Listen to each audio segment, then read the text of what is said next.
กระจายเสียงแห่งประเทศไทยจังหวัดเชียงใหม่คลื่น AM 1,476 กิโลเฮิรตซ์ทำการส่งกระจายเสียงจากอาคารเลขที่ 49 ถนนประชาสัมพันธ์ ตำบลช้างครานอำเภอเมืองจังหวัดเชียงใหม่ทำการส่งกระจายเสียงตั้งแต่เวลา 5 นาฬิกาไปจนถึง 24 นาฬิกาเป็นประจำทุกวันค่ะและต่อจากนี้ไปขอเชิญคุณผู้ฟังติดตามรับฟังรายการต่างๆที่น่าสนใจของทางสถานี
ศไทยให้ความรู้คู่ความสุข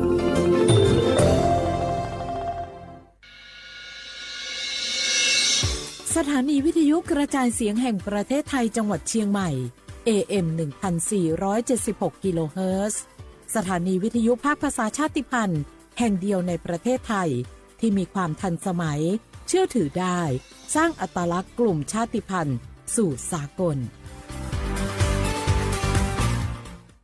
ปุกกี้ดูนี่สิข่าวรับสมัครไปทำงานต่างประเทศเห็นว่าจ่ายทั้งค่าตั๋วเครื่องบินให้ที่พักฟรีแถมมีโบนัสตั้ง5 เท่าของเงินเดือนมีเงินส่งให้ที่บ้านสบายเลยแต่เขาขอค่าดำเนินการเป็นแสนใช่ไหมแล้วก็ให้กรอกข้อมูลส่วนตัวแอดไลน์สแกน QR Code ด้วยรู้ได้ไงอ่ะกำลังจะโอนเงินไปพอดีเลยก็ตอนนี้นายหน้าเถื่อนกำลังระบาดหลอกไปทำงานต่างประเทศรายได้ดีมีสวัสดิการเลิศพี่สาวฉันโดนมากับตัว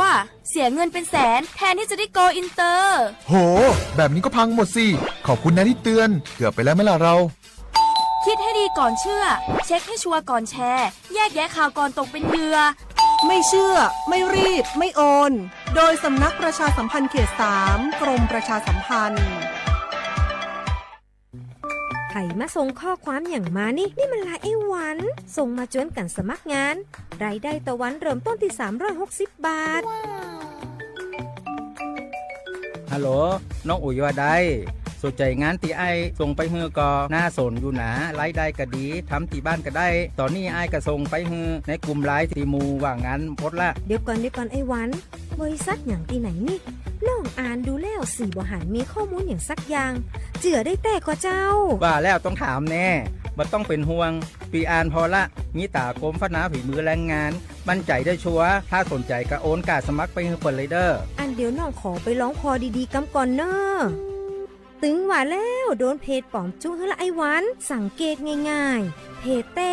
จื่อเพจต้องสะกดถูกและมีเครื่องหมายติ๊กถูกสีฟ้าตั้งหลังจื่อจำนวนผู้ติดตามนักตีสำคัญเปิ้นบ่มีนโยบายฮับงานไปทำตีบ้านนะเกือบไปแล้วเตือนเลยนะคะว่าอย่าลงเชื่ออะไรง่ายๆและขอความร่วมมือไม่ส่งต่อหรือแชร์ข้อมูลต่อในช่องทางสื่อสังคมออนไลน์ต่างๆหากสงสัยติดต่อหน่วยงานนั้นโดยตรงมั่นใจปลอดภัยกว่าค่ะสักนิดคิดก่อนแชร์ปรารถนาดีจากสำนักประชาสัมพันธ์เขต 3 กรมประชาสัมพันธ์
đầu núa gió tông chua sang xua hú tế chờ thai đầu lũ xén trăng mày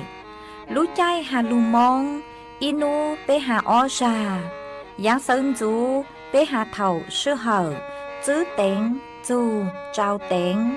giáng trong tu bê hà thầu sư hở cầu sang tiếng chú cầu gì tiếng trang tờn đỡ sáng AM kế ý chén bao bùa sang chậu trào kHz đầu núa mong do bế lù mong suốt lờ so cá nồng tàu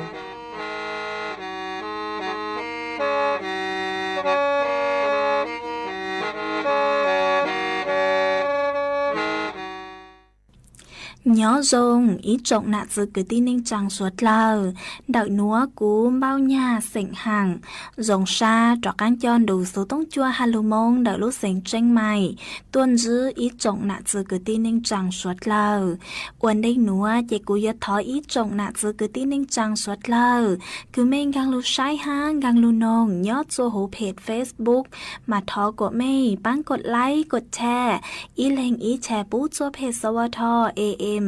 อีเซ็งเปล่าปัวอย่างเจ้าเจ้ากิโลเฮิรตซ์มากูอวดช่องดาวจะไม่ชวดเลยคือไม่ปังเชิงกลางสู่ต้นจัวฮัลโหลมงเดลูกเสียงเจ้งใหม่อ๋อเอกูกูหวังฮัจยาชาฮาตาไม่ชวดเลยอยู่ลุนโรกูย่ออวพงยืดเถาปีมงจูจัวเถาเศร้า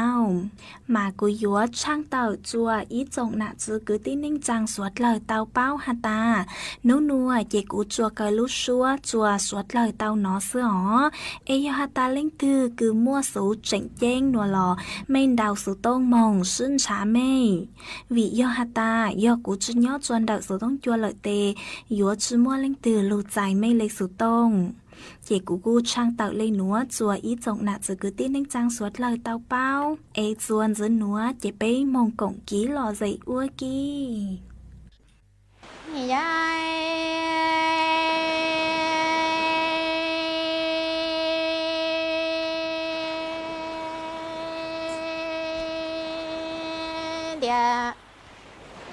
tê no e loa ni cho cha li rò tia doa tu mi chi nhu nâng noa lò to rô lo bê chồng nâng cha mi mong chê lằng nia lằng chi yu tao mi ngô mùa thiên thô nu lo qua nâng nhon địa tê có tao lu chân tao e mùa lời y nu tư e mi thô nu nhó bu y bùa lò nâng gỗ sông lò mi ngô mùa thiên yu gì kê doa mô kê câu ly dân sa mi thô nu mô dê hô tò mò cha tia tê no e loa ni trơ cha tia tu mi chi nhu nâng loa lọ tò rô la bê chồng nâng cha mi mong chê lần nia lần chi yu to mi ngô mùa thiên thô nu lo qua nâng tròn địa tê thiệt tao kê sân nâng lo sân cha e mùa lợi y nu tư e mi ngô mùa nho bu y cha nhà tị qua trong kê thô nu doa mù kê cô ly dân toa ngô mùa tê lò ghi cho a ni ya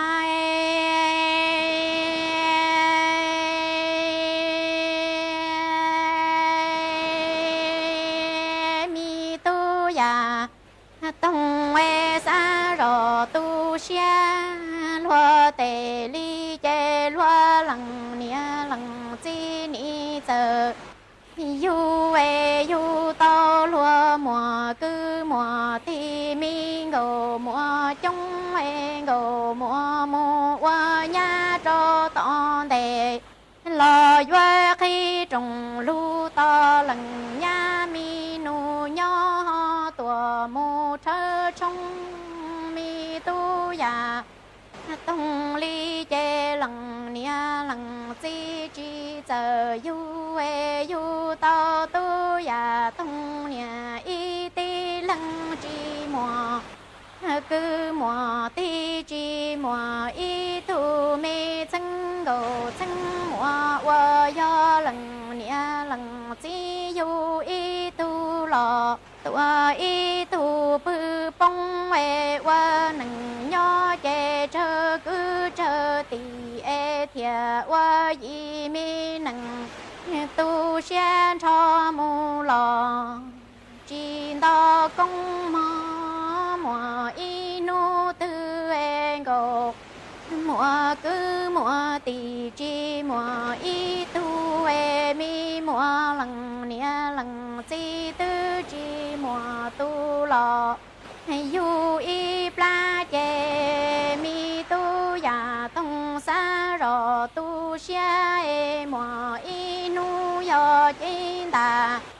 đoan chu nho bu y chia nia ti bùa trong chen che yua tu xian cho chi to mi ngô mi mùa yua tua kho tu ya thông y râu lò mu rong rong cho mi tu ya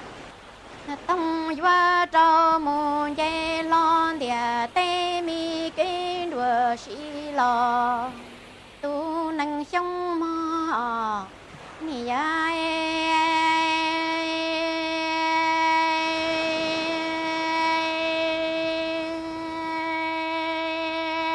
loa tề chê loa lằng nia lằng chi ni giờ yu e yu to loa mùa cứ lo mùa ti mi ngô lo mi muộn tao e chi tê chờ chờ cho trồng tê non đủ che ta tận đủ châu che loa sa là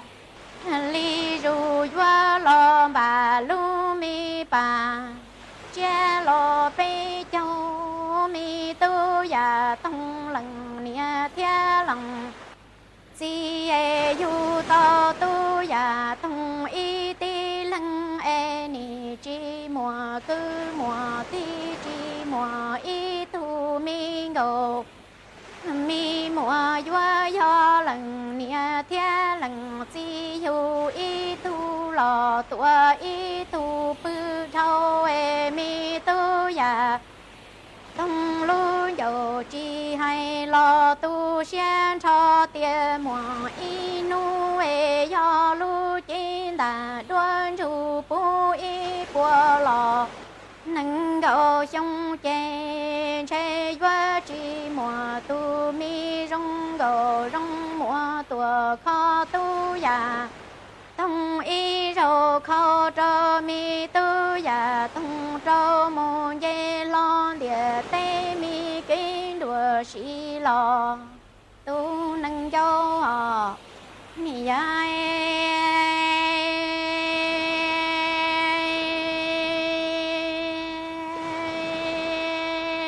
luôn dâu ni chi hay lo tu tu tu ya tông xia tia wa y xí năng lo cho gì li no lo tư chi mùa y thu mi ngô mùa thiên dụ gì e wa sa tu ya tông lo mu y dụ ca yuan đi đua po mi su cho tu ya tông cho mu nọ lỡ y cho sĩ bùa nó ca e tu xuyên bảo lùa nó chê doa hay cho tề tu lo tề mi nha e nho mùa y nô tư yo bù y bùa lò nâng gạo trong chê đồ doa chỉ cho doa địa tê mi ngô mi mùa tua wa tu ya tông y rô kê lò mù tu ca e cha mi tu ya tông mù bư mi buồn dồ buồn chan tư su si cho tề mi quan ba e doa cho mù hay khia đa e nho cho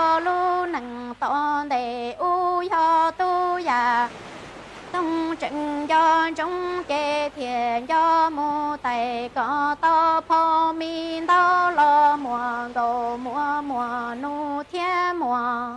nhà ô mô nì ya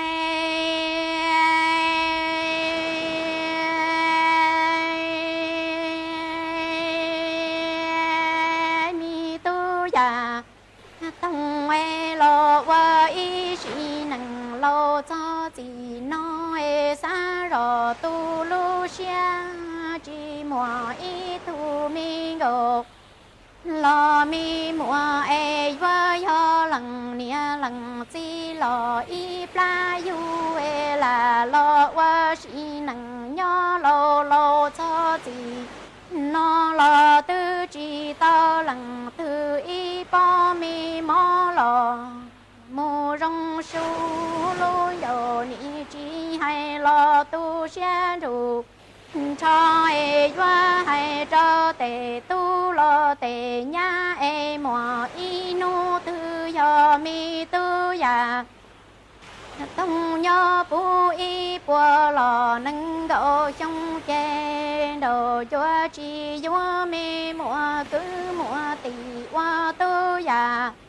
tông y sĩ nâng mi cây ca tu e cha mi buồn dầu buồn sáng tư su si lò trong tờ plu e tu ya tông chè thiền cho ca mô lì hô cho châu thó bên đủ có tao phong tao lo mùa cầu thiên mùa trò pha xanh trò lử xì lò chia đua nia lò đua chi yu chè tu mi tu ya tông xie qua lùa nó ส่วนสนัวเจกุโยมวยอีจังสูสือคือหาโจนเดอกจอกังมอโรคปอดอักเสบเจาหลุดถังจัวไปสวดเหล่าเตาเปามันยอดโจนเดอกอาจารย์แพทย์หญิงสายขวัญ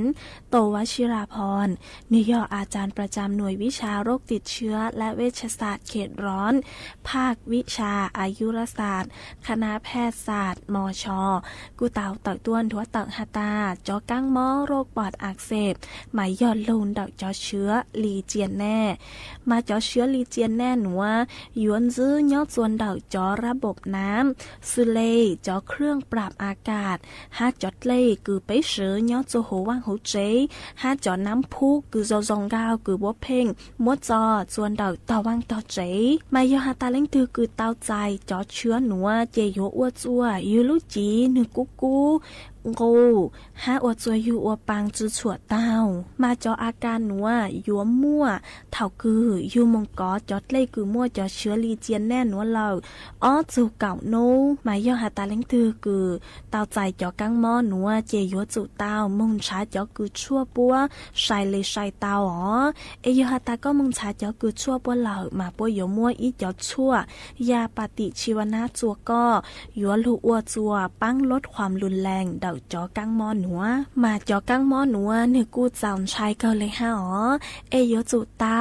ใช้ความสะอาดเดาอยู่รู้ว่างรู้ใจตัวจงฮะจุดชอมัวจอดเล่น้ำประปากูเนาะจะหุยรู้ใจรู้ว่าหมอนอย่อหาตาอยู่ว่าหมอนเจอยู่จูเต้า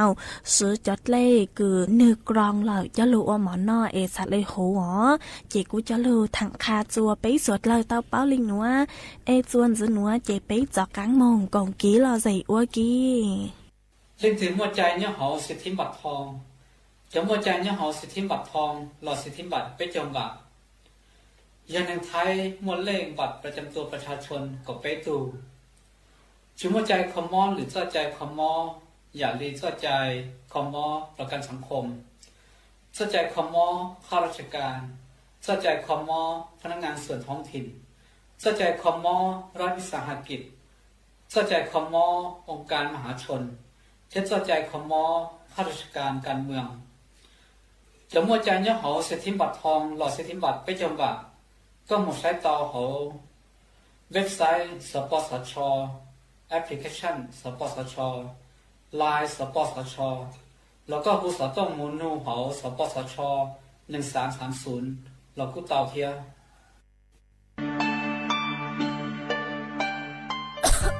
đâu nữa vuốt vua chư rong lê จอปังปัวอาองค์ PM 2.5 ดาวเหงอัวปังจื้อเต่าเลย ยอเกลละมา ยอเป้เจ๋งเจียชงเลยหนัวยัวอัวจัวมั่วเต้งเหม่งจัวสวดเลาหาจอตู้ช่างเต้เธอรู้เจเตาชื่อตังเล่นเดอเศรษฐกิจชื่อชงฮา เอเป้หยัวชื่อปังเราเต็งเหม่งเลยจาง ย่องย่องหยีซื้อลูปี้จวนเดายูทูแข้งชอดเหลาเต็มล่องครัวเต้ขยะลูดหลงเป๋าเก๋อวล่าอวเต้ชอดเหลาลูซื้อเก๋ไถ่เผาเต้มัวเต็มล่องครัวลูอวจีเจ้าลูซื้อปังตีไถสัวเตายอปูมั่วเก๋เหลาหาจัวจอหนูจื้อเจ้าหน้าที่มงซื้อปังตัวหาซื้อปังจอชงตรงอัวกัวปัวจัวซงเจจอตู้ช่างเต้เธอยัวตัวช่างจ้องกลัวปู ยอสวดเราชื่อปังเลยหนัวฟัวจัวเย่งหยัวจงตัวย อเกอลูชื่อปังอัวกัวปัวจัวซงจวนหนึ่งไทยหาจอตู้ช่างเต้เธอเก๋เช่าจูลูนเตอสำนักประชาสัมพันธ์เขตเป้กรมประชาสัมพันธ์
我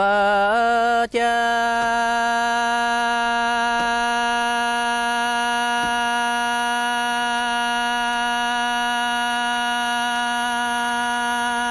古米满川那你老文能。汉他米金堂长转多去当当努来了给什么了？咱们去么哎？这个民工传那一早宣布独立场，这当米金堂长传呀这晚这怕主母。汉给月大了，你去满岗传战了，冷里哈得了，他金堂长传开米金堂长。传龙要去海了，都点了将公传原木不杂接入原木车接大路民要，他点完了两个一下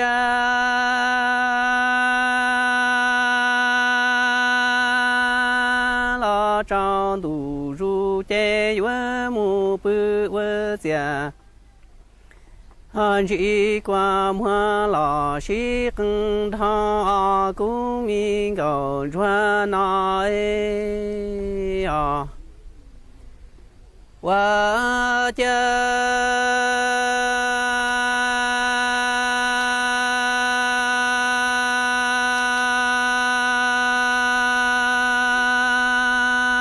chúng nói mình cầu cho ni lo qua lu nằng汉他米金堂长传去当年被真马也来了年被真怒了，咱们之中的民高。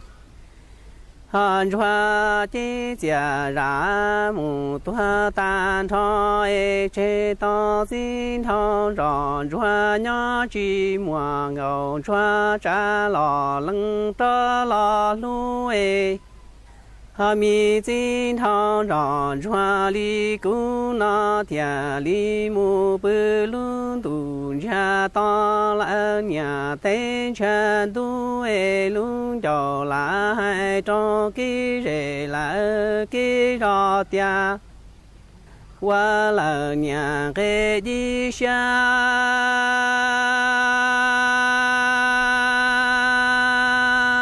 了张都入恩这金堂长传你木本都家当了多。好等全都为这路要去海老乡去过莫的你当路来老长的路古民高传家咱们去莫哎。兄那古民高传的那多心出木多了天给人里给让么古民高汉传叫木山里家木长的爹毛家金堂长传路米山木按他去看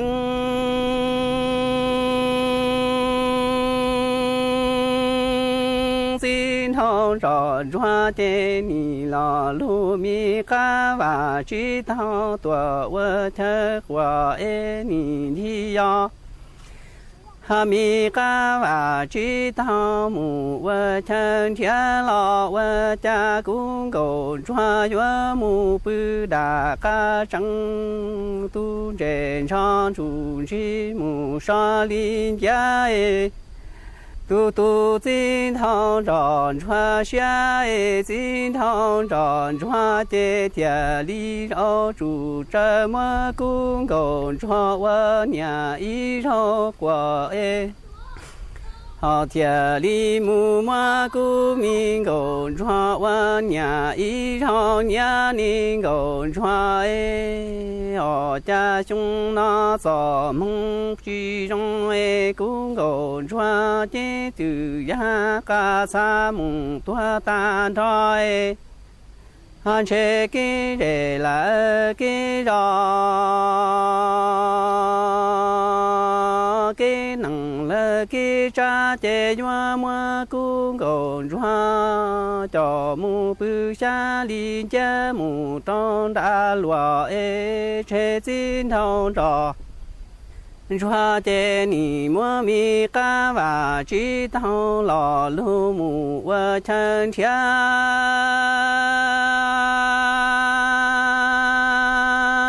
几人得在前旁来住住木我成花芒公主，我家。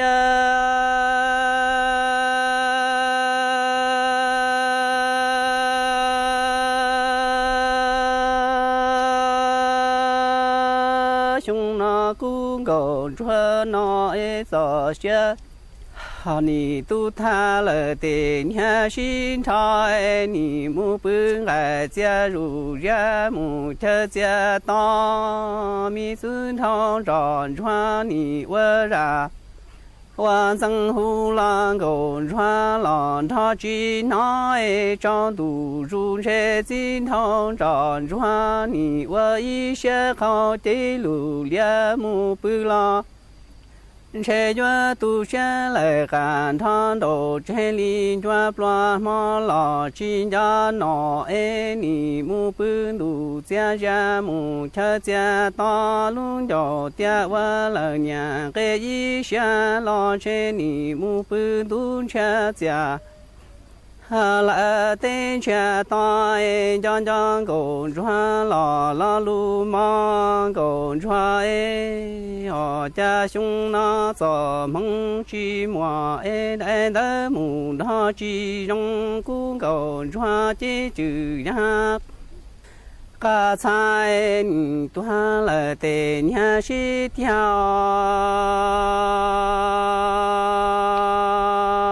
你家长都入哎这金头上转里古镇，你们不路米三家到了多少家乡，你讲讲个。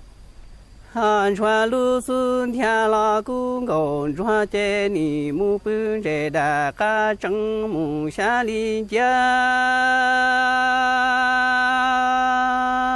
嘟嘟金头着。汉传里故乡一天我娘给一些扎路米选叫胡郎公传你去扎老冷着老的天里活我老娘一头娘公传家是我。还是主路木个高度哎呀冷的最冷的个你不断里金堂上传里古镇你都想主张你来了我能娘了。这真正啦，我路能打马木得打怒啊，主路木个刚才呀冷的最冷的个你不断里激怒。啊，是龙金堂上软的店里么叫老别我的能家老冷着了还条姑娘都你估计。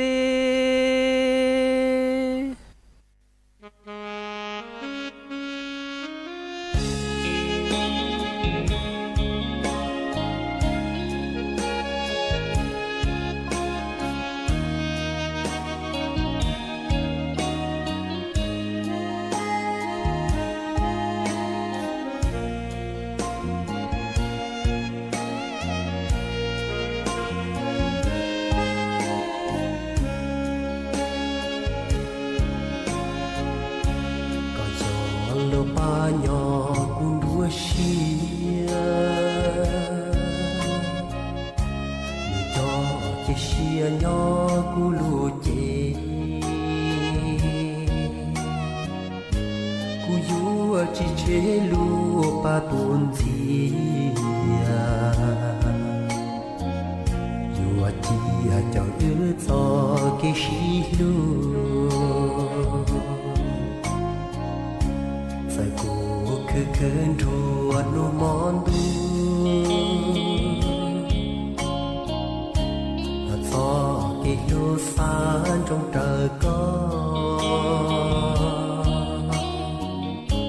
Lucia tua khó trâu có y lần Có gió tổ trên nhỏ gió kênh trời Gió chia để chia lò bao xiên trời Xì ba chữ gió cái xì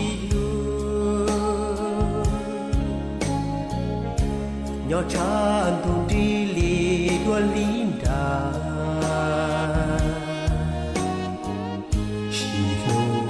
chỉ bố cao gì giờ cứ phơn đo lin đua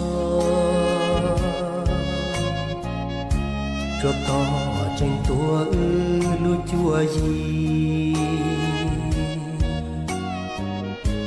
có gió cu lý cu gió có tu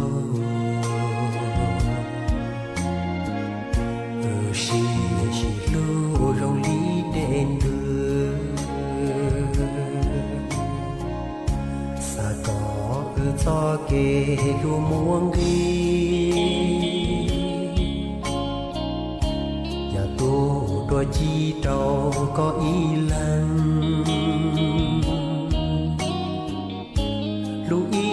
khi nén hao cho cái chúa mù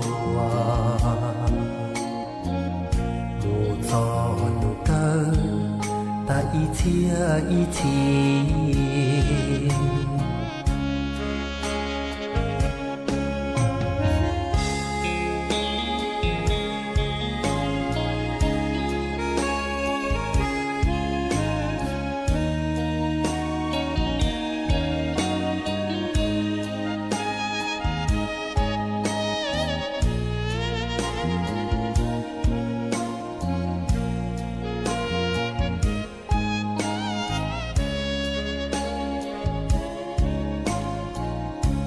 gió chia để chia lò bao xiên trời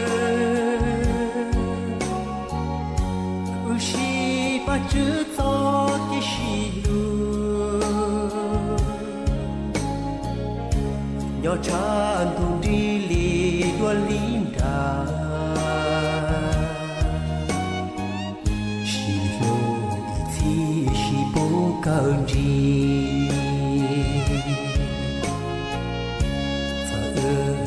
cứ phơn đo lin đua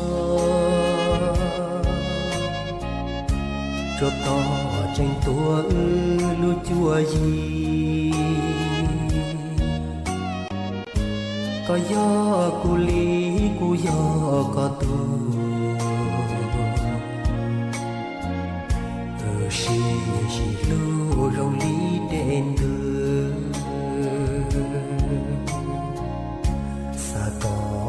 cho kê lu muông ghi nhà tu đôi chi trâu có ý lần lu ý khi nén hao cho cái chúa mù cho nụ cơ ta ý chia ta ý chia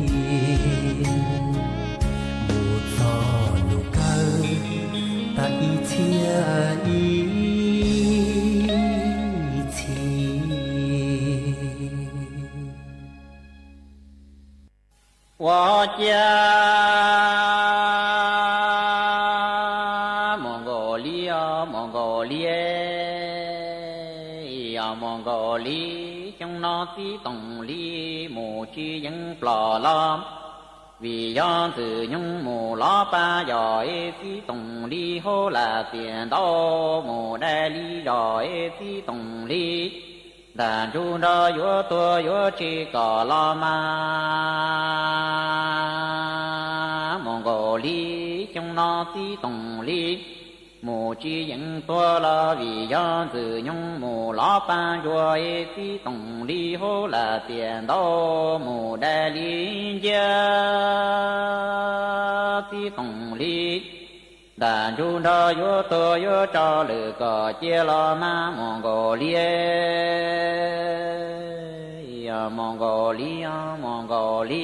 vì do cỏ wa tu trò tăng tu nâng ly cỏ chi đỏ nâng thơ dê mù mô tí tổng ly tu dù pria Mongolia nè vì do cỏ wa tu trò ly tu nâng tăng cỏ chi đỏ nâng thơ dê mù tăng ni Mongolia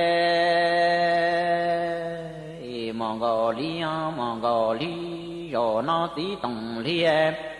đàn chú tua ta lệ tì xin thọ Mongolia tí tổng ly lòng cơ la lòng tiếp do mua trác thằng chờ lo cho lệ nè bê cho bê ra thằng xa tí tổng ly tu dù tu pri mô trừ lì bơ cho bó cá lờ đủ cho tí tổng ly lưu chế mô đà lì chẳng chi rong cho Mongolia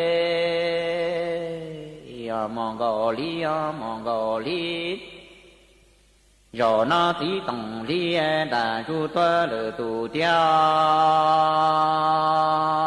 tí tổng ly lòng cơ la lòng tí do mua tí tổng ly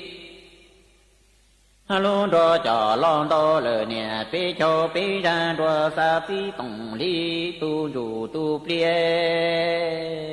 mu trừ lì bơ cho bơ cá đủ thông Mongolia rồi nói tí tổng ly luôn chế mua đà lì chẳng mù đo chi rong lo ma Mongolia ta nó đủ em tí tổng ly lòng cơ la lòng tí do mua tí tổng ly cha ly chế tùa tu nâng tí xe tí tổng lưu trô chế nâng chế cha tùa mù đo nhé lo ma Mongolia ta nó đủ tí tổng ly lòng cơ la lòng tí do mua tí tổng ly cho mu cha đi chế tùa tu năng tí đùa khi tổng lưu trô kế năng chế cha tùa mu thọ của nè Mongolia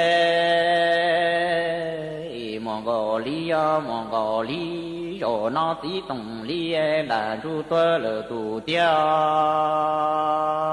tu Mongolia của tua ta tí tổng ly tê lờ tê si trở lo Mongolia đồ nó tí tổng ly đà chú tua lờ tù tia tí tổng ly do chi sở lo ma Mongolia đồ nó tí tổng ly đà chú tua lờ tù tia tu Mongolia của tua tí tổng ly tê lờ tê si trở mù ra chi cho lo Mongolia rồi nó tí tổng ly đà chú tua lờ tù tia tí tổng ly do chi lo khó tư lo ni Mongolia wa cha Mongolia rồi nói tí tổng ly lòng cứ lo lòng tí mò tí tổng ly wa pa wa so to le nè ri pe nu tí tổng ly lòng cứ lo lòng tí kho li phư tí tổng ly tu tí bự đô cho lo wa tí tổng ly tu trẻ mu đen nu nè Mongolia ta nó tu tí tổng ly lòng cứ lo lòng tí mò tí tổng ly wa pa cho wa so to le nè ri pe mò tí tổng ly lần cứ la lần ti yo ma ti tông li tu ti bự tha cha la wa ti tông li tu che môn địa ma ni Mongolia wa cha Mongolia rồi nói ti tông li lần cứ la lần ti nhà ma ti tông li cho mu ta li go cho ta lu li tại tua ti trong cho Mongolia có nhà em có chi gia ti tông li mồ la che ma có gia ti tông li che có ha chi sa pu ti tông li lu tie va li vợ cho niệm Anami nung cho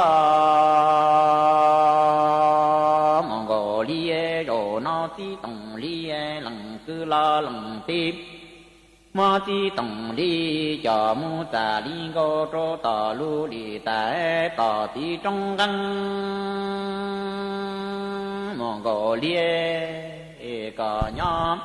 có chi gia ti tông li mồ la che có gia ti tông li che có ha chi sa pu ti tông li lu tie va li vợ cho nhà nam ami nông trăng ngọ Mongolia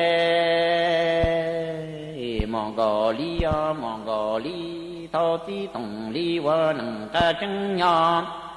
ti tông li wa cha tông mồ sinh rồi wa lu ko mồ trong núi Mongolia ở nó ti tông li đàn chu tua lệ tu tia Mongolia có nhỏ có po ha như do ti tông li mồ thơ núa Mongolia tao ti tông li wa nông ca trứng nhỏ ti tông li wa lu ko trong cha mồ lỡ đủ cú wa cho tông mồ sinh rồi nó ti tông li đàn chu tua lệ tu tia Mongolia có nhỏ có po ha như do ti tông li mồ thơ ma Mongolia wa cha Mongolia ta nó đủ chế ti tông li ca ta mồ tên chúa dùa còn ta mồ tên chúa mò em ta nó đủ ti tông li chế tớ chế lử li chu tuần đó cá kho Mongolia có nhỏ có chi sa ta ti tông li yo chi la kha tu la ma Mongolia ta nó đủ ti tông li tu ta ta mồ tên chúa ma còn ta mồ tên chúa yo ta nó đủ chế ti tông li chế tới lử li chu đó cá khó lùa em có nhỏ có chi sa ta ti tông li yo chi la kha tu tua la ma Mongolia ta nó đủ ti tông li chế trừ gia tha trên chế yo đà ta lử tề sinh quá trên chế tớ trên chế yo lử ta lử tề sinh chúa chế yo chúa lỡ ti tông li tu du tu pli mù tu chi to ti tông li tu du tu pli yo ya tông li pro cho po ca du yo yo cho li po Mongolia li có y wa pon yo nhớ lên địa te chi mo nâng yo lo ma Mongolia ta nó đủ ti tông li chế tớ chế yo lử li chu tu mi sa plo ma chế yo đà ta lử tề si đơ tu mi chế tớ chế yo lử ta lử tề si đơ cho lử ti tông li tu du tu pi mù tu chi to ti tông li tu chủ tu pri cho gia trồng đi plơ po cho po ca mù lơ đủ cây chơi cho li po em mong gò li li cò qua bọn chúa nhớ đơn địa tế chi mò nâng cho lon đo thơ lo mà mong gò li ta nó đủ em a ti tổng li tu chủ tu plien chơi môn cha đua ti trò đua niên chơi môn thờ tia qua nâng cho lử tia lờ lo ma mong gò li ta nó em ti tổng li tu chủ tu plien chơi môn chơi đua niên trò đua ti môn thờ tia qua nâng cho lử chỉ lờ lo ma mong gò li希望西祖西路如路cứ có đô lần tư quan cho tiền cho ngỡ ta liền có cho mong khô希望西祖西路如路cứ có thay lần tư quan cho tiền cho ngỡ ta liền có cho mong hai nè cứ tiền lần cha ý trọng nạ giữ cứ tin nên trang suốt lờ lúc sư hỏi cứ tăng lờ chế cứ dọn dạy ý trọng nạ giữ cứ tin nên trang suốt lờ lên nụ sư bế mạng cho cắn lô xuân rứt lùa chuẩn đợi đủ số tông chua hà lù mông đợi lúc sành tranh mài tàu chuột chuột nô ý nô bế hạ ó ra giáng sơn dấu do thảo giữ tính dù trao tính giáng trong đô do thảo cậu giang tính dù cậu dị tính nô nùa chế cú yuan dạy mấy mong lên nó lợi xứ ê thọ cho của mấy chuột chúa lên chuột đồ chuẩn giữ cho ký nó cắn nhỏ rồng suốt lờ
สถานีวิทยุกระจายเสียงแห่งประเทศไทยและเครือข่ายทั่วประเทศเสนอข่าวต้นชั่วโมงรู้เร็วรู้จริงเกาะติดทุกสถานการณ์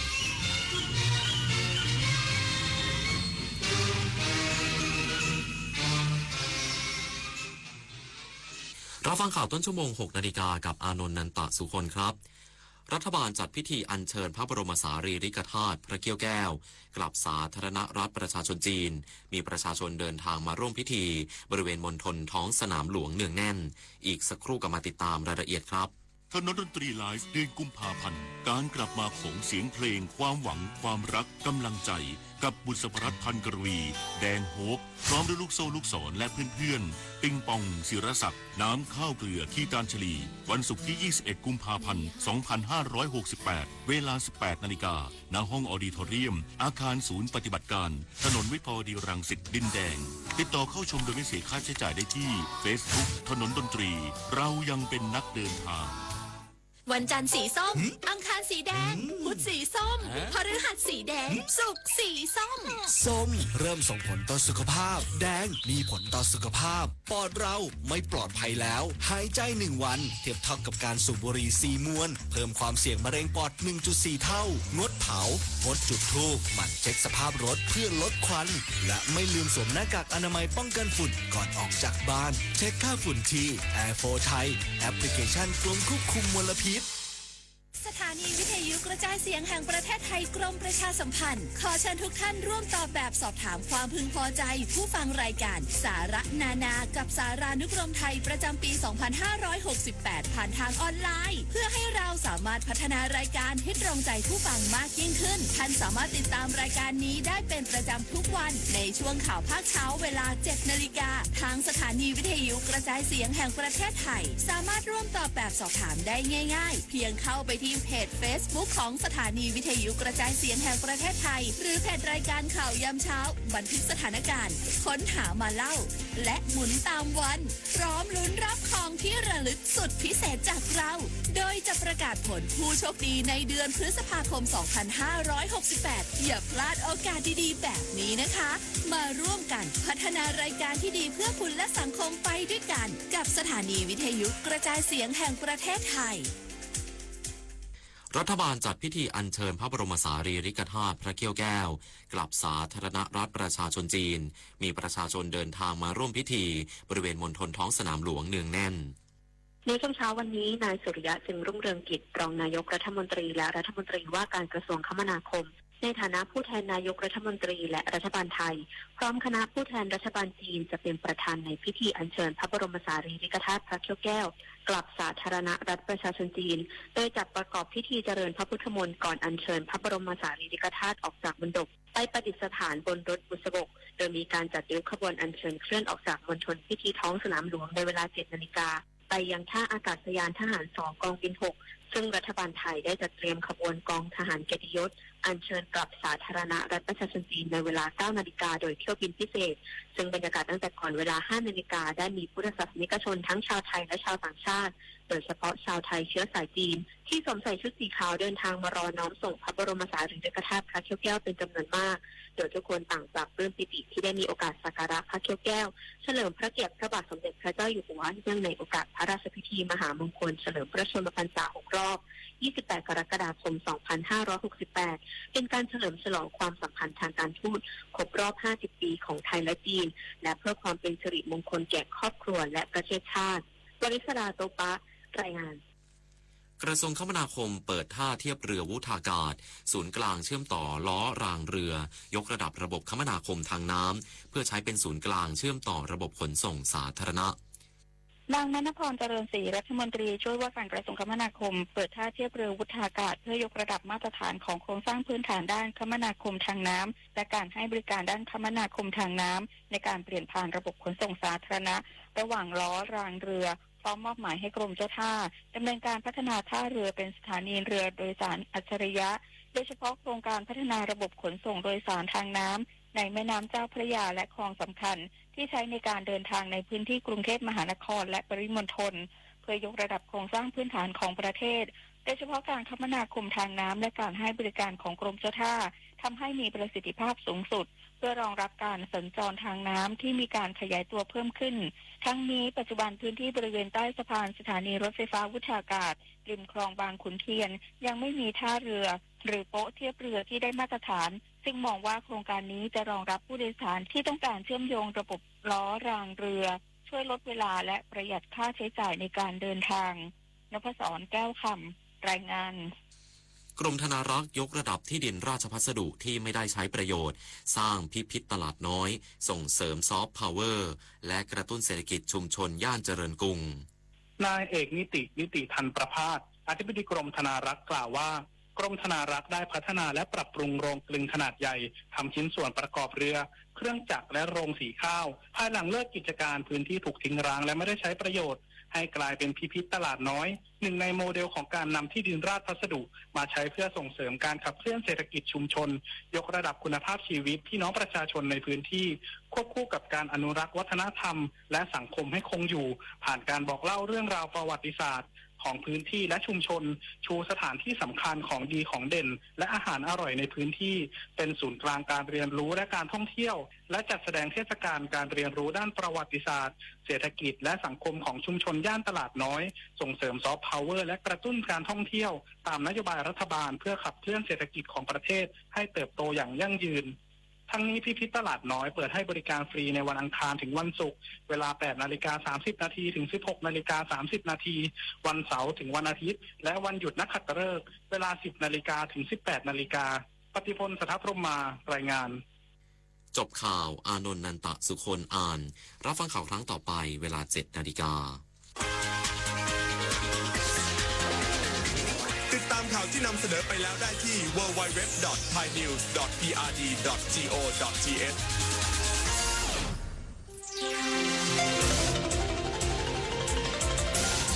วิทยุแห่งประเทศไทยให้ความรู้คู่ความสุข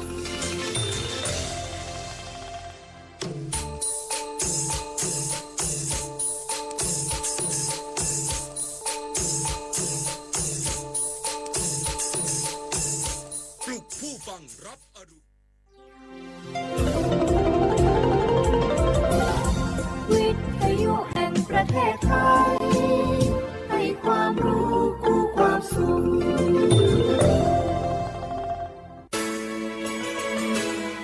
สถานีวิทยุกระจายเสียงแห่งประเทศไทยจังหวัดเชียงใหม่ AM 1476 กิโลเฮิรตซ์สถานีวิทยุภาคภาษาชาติพันธุ์แห่งเดียวในประเทศไทยที่มีความทันสมัยเชื่อถือได้สร้างอัตลักษณ์กลุ่มชาติพันธุ์สู่สากล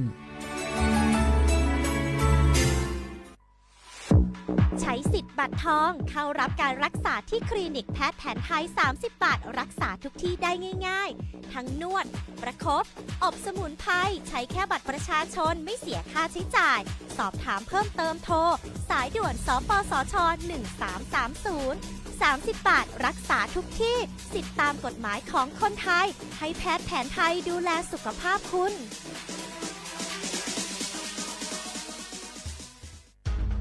30 บาทรักษาทุกที่เจ็บป่วยเล็กน้อยอาทิมีไข้ไอเจ็บคอปวดข้อเจ็บกล้ามเนื้อใช้สิทธิ์บัตรทอง30 บาทปรึกษาเภสัชกรและรับยาตามอาการ32รายการไม่เสียค่าใช้จ่ายเพียงยื่นบัตรประจำตัวประชาชนที่ร้านยาที่มีสติกเกอร์30 บาทรักษาทุกที่หรือร้านยาคุณภาพของฉันให้บริการดูแลอาการเจ็บป่วยเล็กน้อยสอบถามเพิ่มเติมโทรสายด่วนสปสช1330 24 ชั่วโมง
ลิซุงปากาโกสถานีวิทยุกระจายเสียงแห่ง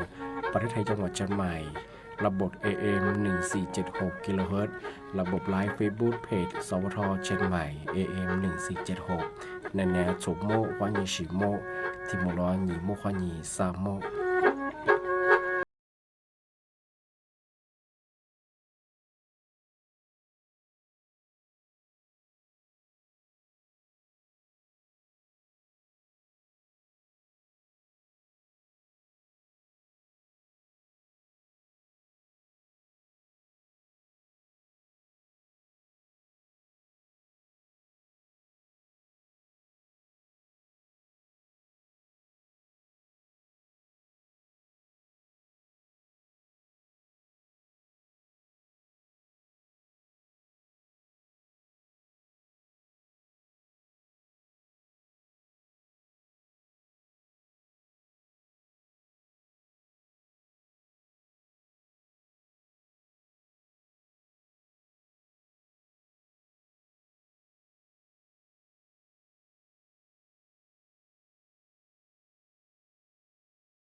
เสียว่าเวลาคว้านี่แหน่จบโมควานีเจนโมเอาลิสุงโดดซึตว่าไปแล้วงาเอาลิสุงปากกากุงมัญญาถ้าจิ้มหมายสถานีวิทยุกระจายเสียงแห่งประเทศไทยจังหวัดเชียงใหม่ว่าโดยจะถ้าวิทยุโดยจะมังงปัญญายีระบบญา AM ยีความถี่งปัญญาที่โตลีหาสิสโฉเฮกว่าโดยจะอาทิตย์ถ้าระบบไลฟ์สดไงฟีบุเพลงเบอร์สวทเชียงใหม่ AM 1476กิโลเฮิรตซ์เลยไลฟ์สดยาวงานที่บุลองปัญญาหนีมุขวานีสามโมในเบอร์โฉมมุขวานีเจนโมนาทีนี้ควานี่นายยัดซึ่งทีนี้มาเหินยี่ขวาดวงงานี่มีทีนี้งบัญญาอาวลิซูอาบางบัญญาที่หาซื้อเห็นนี่มีทีนี้มาเหินฟูนี่ยี่โกนี่โตนี่จึงว่าคนที่กมังอาวไทยอาบางบัญญานี่หาซึ่งว่านี่มีทีนี้มาเหินนาโชนี่ยิโคนิโตนิจังหวะโคไงวันเสาร์ที่15ไงเดือนกุมภาพันธ์พศก็คือ2568ที่คุมางงานที่นี่เนี่ยคือเอาเชื่อเขาไงว่า20ควาที่ปีใหม่สุดจริงช่างเอาเมื่อสั่งปัญญาธนาคารกรุงไทยเขายังไงเอาเธอแอดโมบายแบงกิ้งอยู่สุดท้ายพวกมันก็ที่แจ้งเตือนฝรั่งแบงค์เชื่อมังงเป็นยังไงว่าเอายิ้มมือขวานี่ลงทะเบียนโมบายแบงกิ้งกันเถอะว่ายี่แอดธนาคารกว่าโทรศัพท์ลงทะเบียนตามงานอาทิตย์ยิงว่าเอา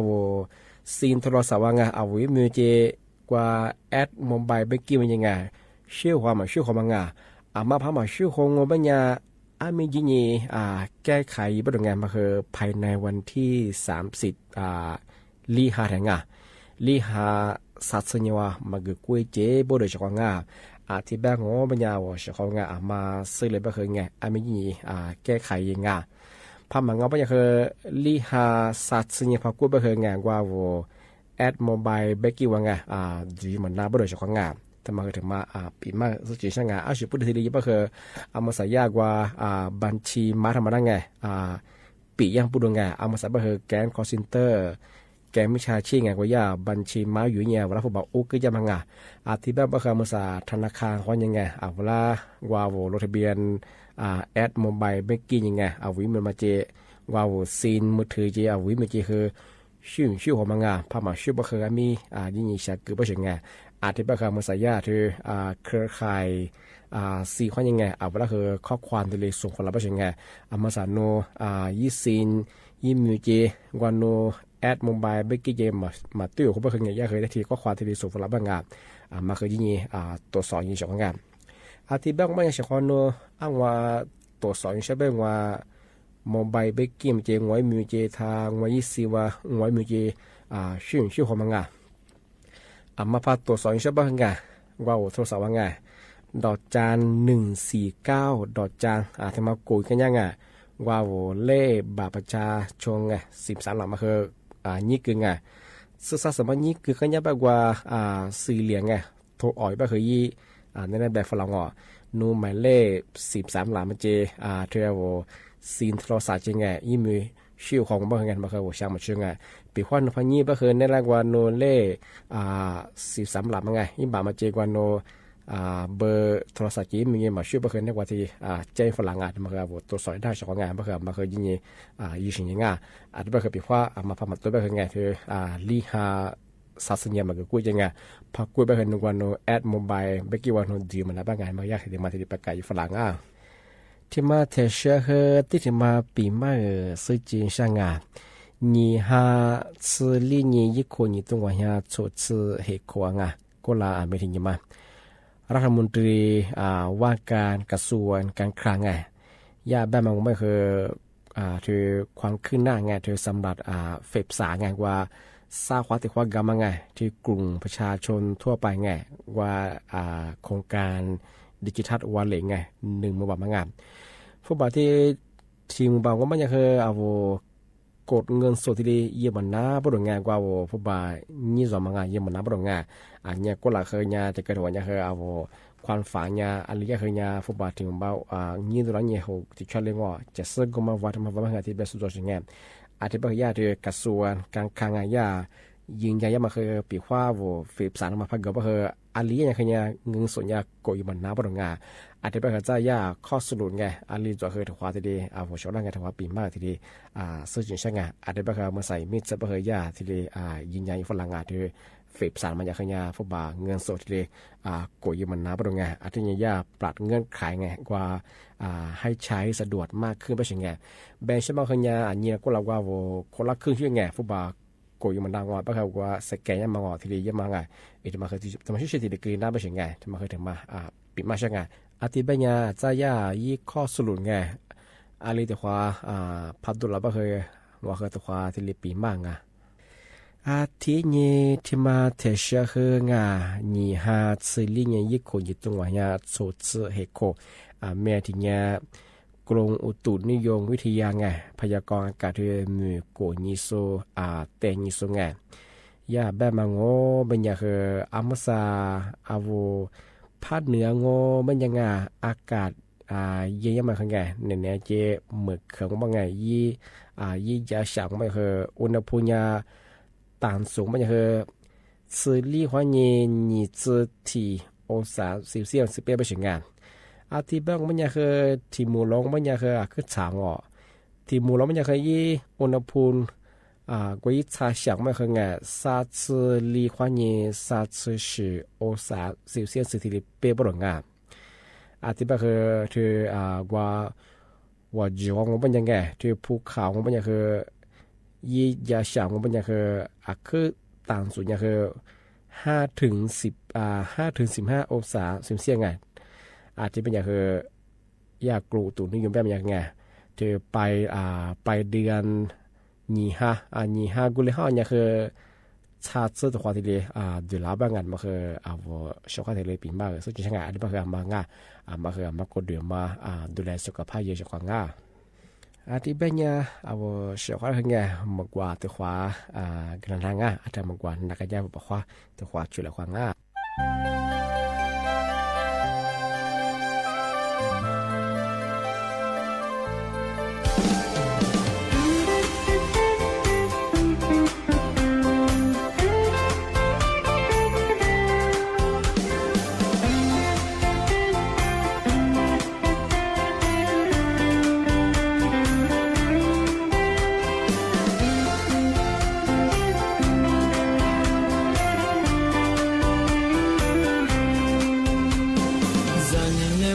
So amizo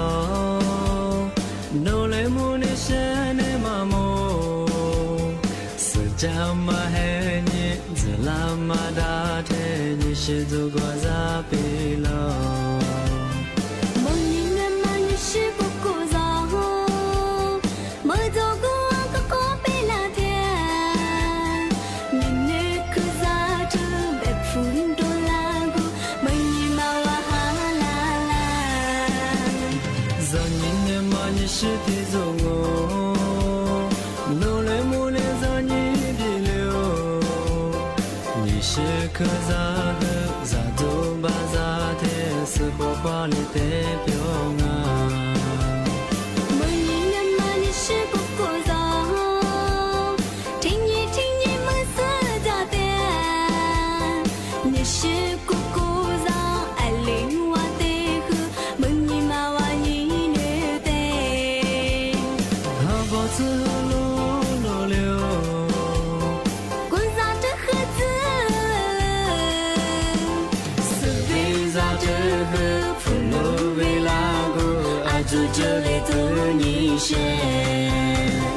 se be za de he fu lo ve la go a ju je le tu ni she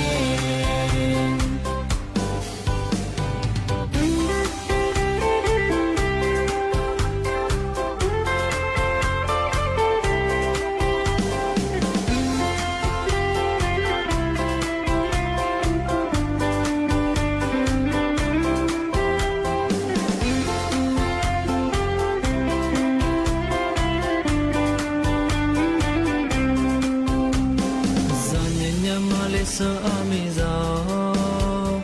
no le mo ne shane ma mo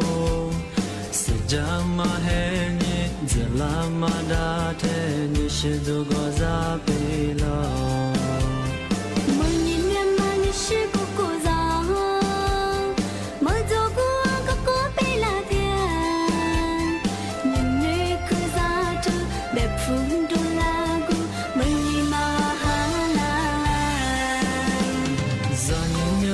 是体中哦，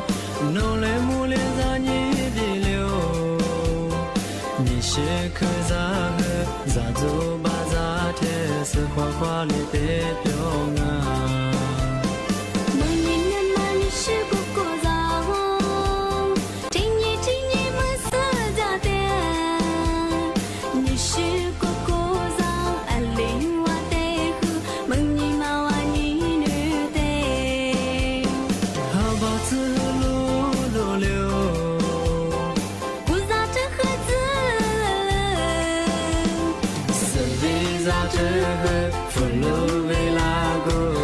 这里的你选，是为啥这个佛罗维拉个爱在这里被你选。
แต่มองแบบนี้สกัดตามมือข้างไงเนี่ยมีแบบคือแบบนั้นสิ่งนี้ดูอยู่ดูแบบคือแบบนั้นไง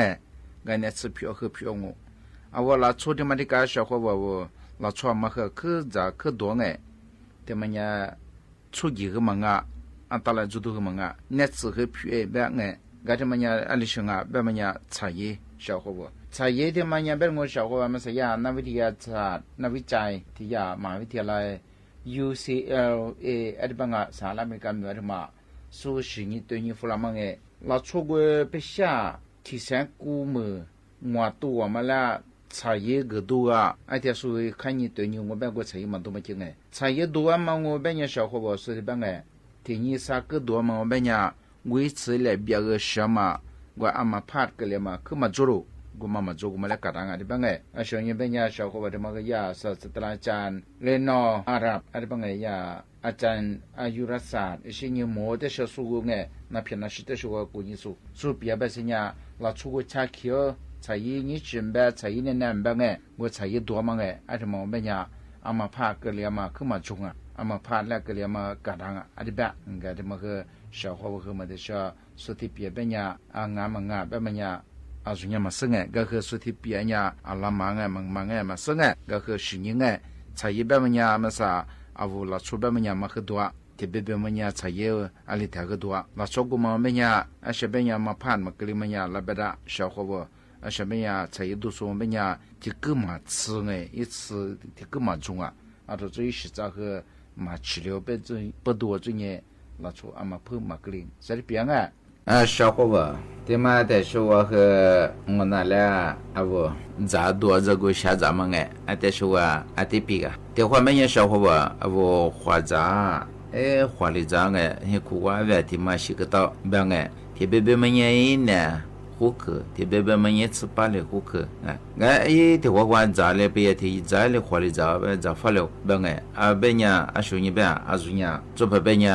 下咋做嘛我们เนี่ย家子、女子、姑子，提来装个小伙伴，我和拿来不提的做别不么呀，女子，女子不么呀，不花一年么一次把那个么我也没上钱么一次把这一年交货嘛，我一三四不少，且嘛我女子我们家里女子里这么多，我家子和真有，女子我他妈那女子和我和真有，让我们家没啥的话真有怎么样一让你让我们家如何咋发了，他们家里多里下子这么多，别么我拿别别么样小伙伴，别话不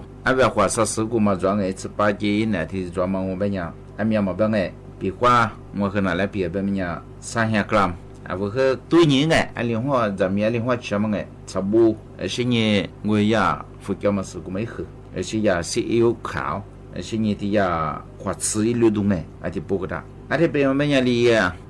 ที่เลี้ยตันลูกกันวะมันก็ชอบเขา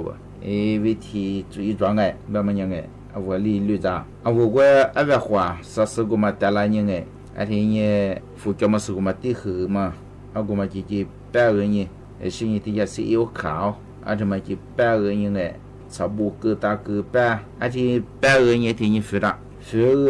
ไปยังอะไรที่จุมุสเนี่ยฟิกระที่จุมุสนี่มาช่วยยังเขาว่าชาติเขาเนี่ยนี่มาที่สุดที่เนี่ยแต่ละเนี่ยยิลุมิลิจานี่ที่要没有小伙伴和他们那六嘛什么吃怎么样小伙伴对我们起码的花绿杂动的不要我们家小伙伴在米里呀别花说别是顺的别是顺的有忙把那么里办小伙伴这么别花着带了下咱们这个小伙伴对我们家下咱们我们家是花杂和我去对花咱怎么样么面花杂别怎么面我下咱古啊我是下咱和做和下咱我们家你咋发了慢慢做ที่จะ下这个呗，你只下这人，加这个呗呀，对我绿人呢，绿人的我是古人呢，对，我是些古人和古人别管我和咱们没下古，当我们呀，我麻烦了，小朋友我然后米里我们呀，我你们和在家在你什么装啊？刚才我把小伙伴在下咱们这个在上哎，对嘛的是我和的这个小伙伴，对嘛我们呀，我们实验那วิจัย说实验送阿他妈说วิจัย弗拉我便宜去给40-60的嘛小伙伴出资做办阿他妈我们呀我出户说实验弗拉嘛你生你们我嘛过也跑红跑空等等我便宜去等等我推等等咱们说和别百姓家天你嘛苦啊，另外个人吧提个咋，天你提怎么夸我便宜些的这个，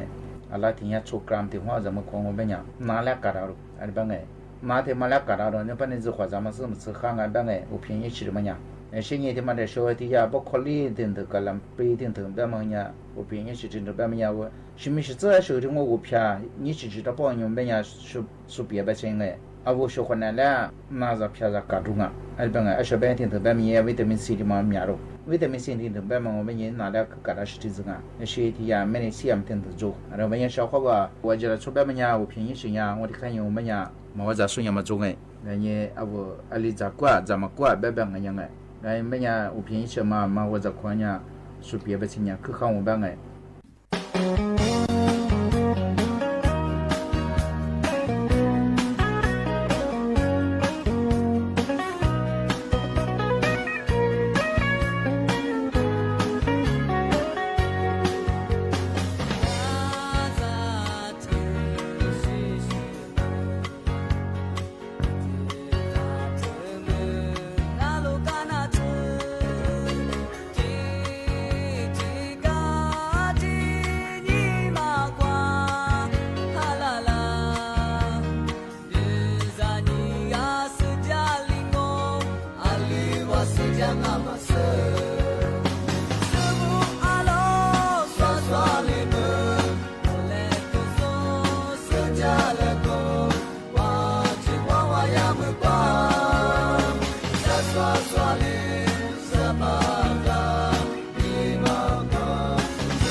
你的呀不是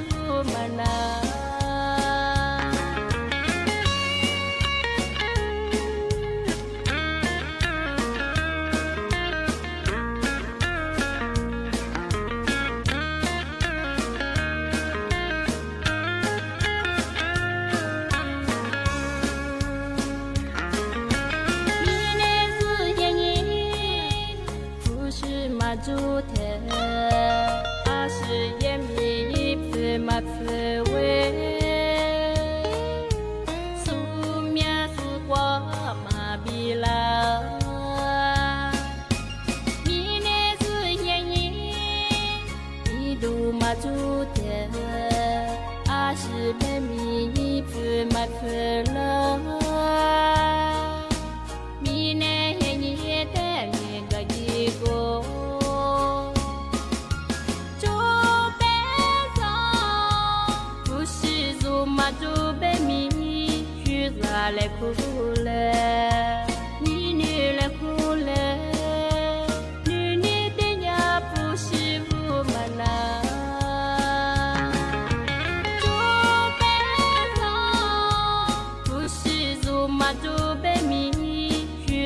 来哭了，你女来哭了，女女的呀不是我们啦。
Mare a mare lo lo nga, ta ti a sui sui yang